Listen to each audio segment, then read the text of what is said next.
I was listening to a reinvention strategist. Her name is Marshawn Evans. She coordinates the Confidence Business School, and also she has a division called Speak for Pay. And one of the things that she tells speakers is to, one of the, I guess, to find their money message is trying to find their place of pain. And, you know, a lot of people say that they don't know their place of pain. And I had a place of pain that I wasn't cognizant of until it kind of surfaced recently. And I guess all of our place of pain is when people won't release you from the past, won't release you from the past. That's so many of our places of pain. They won't let you graduate, that God has evolved you. They're still judging you. They're still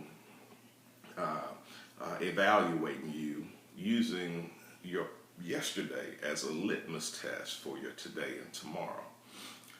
That's your place of pain. On most occasions, so many of us have a place of pain that we're not released from some adverse events, adverse settings, adverse happenings in our yesterdays.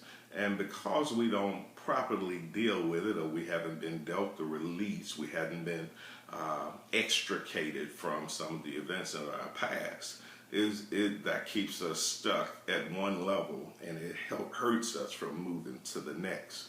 Some people will hold your past as collateral. They use it as a hedge, as a collateral to stop your rise into your tomorrow, today and tomorrow. But you got to let them hold that collateral and let them know that you're dealing with a new ground, a new foundation, that everything about you that's new, whatever your name is that they thought they knew has evolved. It's so bad that people, when God has grown you in so many areas of your life, that He's brought you into this 2015 as a totally new person, and people are still judging you from your 1988. The past has an incredible hold, and with many of us, I'm not saying necessarily you, but with so many of us, that's the pain. That's our place of pain. That sometimes that we don't aim high enough because we don't feel worthy enough because some of the happenings of our past. God's not keeping you from, God's calling you into something new, something special, something on a totally new level. But many times we don't feel worthy because we look at our track records, our backgrounds, our history, our case histories, and we don't feel worthy to move into that which God has called us into.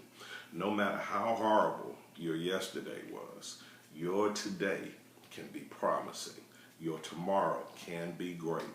But we have to get our release. That's our place of pain. You got to get a release from your place of pain.